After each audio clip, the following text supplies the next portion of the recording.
Hello po. Hello po, good morning ma'am. Saalala mo ba ko ma'am? Ano pong papadala sa BGC? Actually sir, ako yung sasakay. Ah, Wala akong mabook na Grab sir kaya priority ko na lang. Pwede po ba? negative kasi ma'am pag tao hindi kayo insured Okay po, sige Okay, po. salamat ma'am. Salamat po. Hello ma'am, good morning. Saalala mo po ma'am? Morning. Yes. Apo, ano pong papadala sa San Juan? Ano siya, parang gift box siya na may coffee. Gaano kalaki to ma'am? Mga singlaki lang ng laptop. Ah, small item lang. Small item lang. Kaso ngayon kasi pagka, di ba, since may coffee siya, baka maalog-alog yung glass niya sa loob. Medyo fragile Ngayon kasi siyang cup na kasama. So Sige. kailangan na, naka-car siya. Okay, sige ma'am, papunta na po ako. According kay Waze, mga 9:10, nandiyan na po ako. Okay, sige. Thank Okay. you. Ma'am, may paparkingan ba dyan sa Hyatt? Sa ano na lang, nakaabang na dito sa driveway. Sige, naaabot na lang namin. Ah, sige po. Tawag ako ma'am, siguro pag 5 minutes away na lang ako. Okay. Okay, salamat po. Thank you. Okay. Ayun guys, good morning. It is our 4th day kay Lala Move. And nakakuha na ako ng first and second booking sa Taguig. Parehas Taguig. Yung isa papuntang Mandaluyong, the other one papuntang San Juan.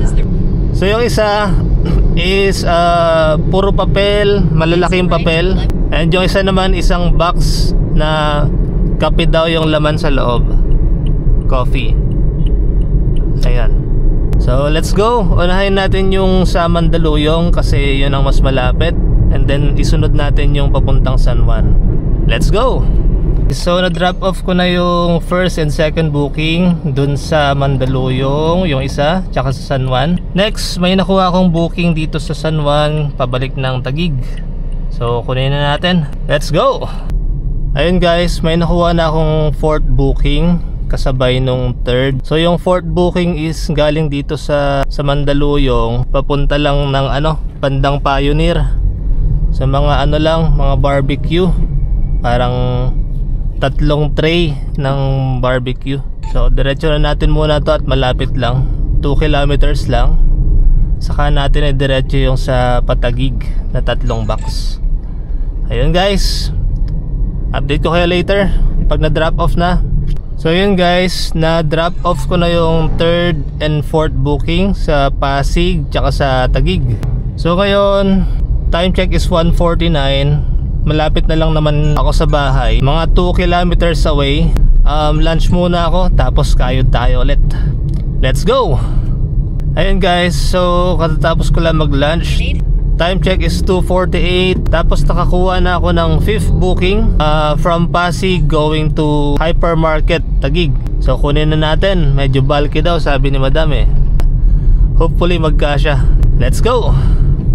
Ayun guys, na-drop off ko na dito sa SM Hypermarket FTI Taguig yung mga empty bottles galing Pasig. So hindi ko na siya nasabayan ng ibang booking kasi sobrang dami nung merong laman yung trunk, merong laman sa backseat, kaya ayun, so di na ako nakapagsabay.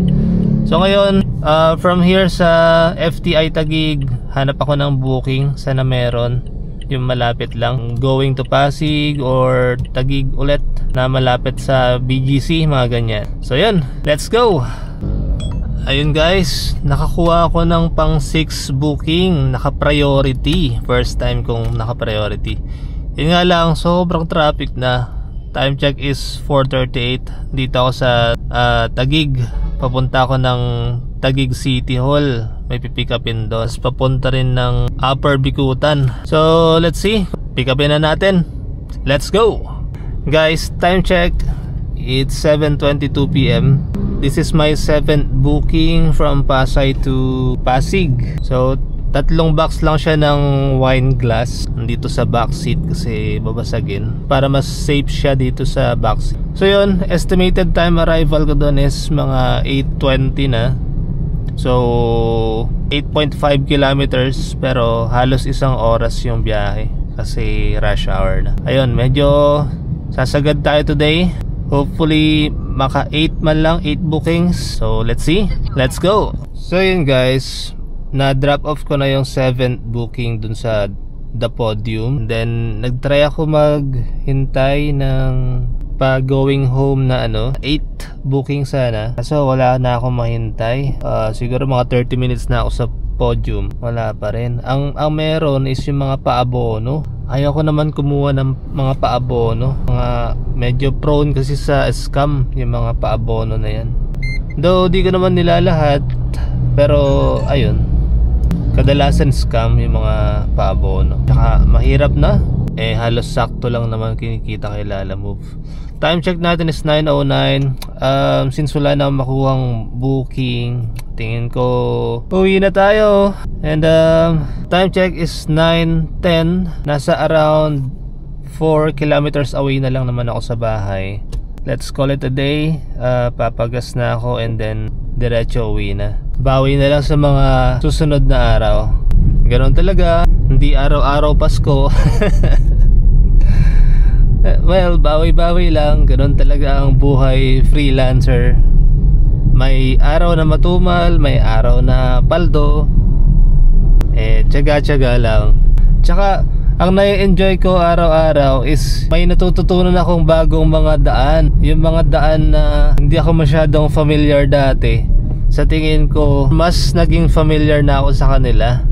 Mas naging excited ako sa mga bagay na yun kasi mas natututo ako sa sa kalsada, sa mga lugar-lugar, lalo sa parting BGC. Though malapit lang ako sa BGC pero hindi ko siya ganun kakabisado. Pero sa ngayon, ayun, mas nadadagdagan yung knowledge ko paano siya i-navigate sa bandang BGC. Diyan pa naman yung medyo maraming booking. Sa business center din yan, BGC. So yun guys, going home na tayo. Pag wala talaga makuha, ganun talaga, let's call it a day. And computing ko na lang yung earnings ko for today after ko magpagas. Let's go! Ayun guys, hindi pa ako totally umuwi. Nakakuha pa ako ng 8 booking dito sa BGC. So from Uptown Mall going to 3rd Street or 3rd Avenue. Ayun, short ride lang siya. Pang sundot lang. Malapit naman na ako dito, so at least maski pa paano may additional maski konti. So yun guys, after this I think papagas na ako and then diretso uwi na.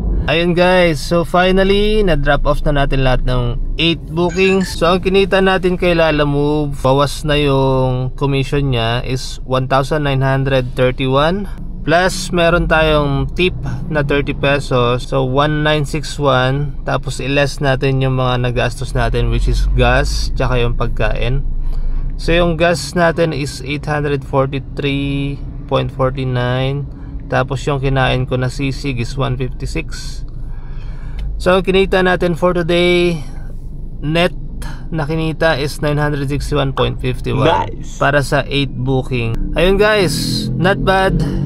Again, medyo matumal sa tip ngayon. 30 pesos lang total tip natin for today. 8 bookings. Halos lahat is exact amount. Sa mga nagpapa-Lalamove, baka naman yung mga pangbuo, baka naman pwede nyo nang itip sa mga driver. For example, ang bill nyo is 312. Yung bigyan mo man lang siya ng 320, malaking bagay na po sa aming mga Lalamove driver yung mga ganong tip. Maski 8 pesos man lang, yung pangbuo man lang. Yung sukli, yung tipong sukli hindi mo na kinukuha. Malaking bagay na sa amin yung mga ganong tip. Ayun guys, this is our 4th day kay Lalamove. So 961, mas mataas sa nakaraang araw, but still hindi pa rin umaabot ng at least 1,000 for this week. So hopefully makabawi man lang tayo for the next few days. Meron pa tayong 2 days, meron pa tayong ilang araw para makabawi. So yun guys, thank you for watching. Paring Sam is signing out. See you sa next video. Bye bye.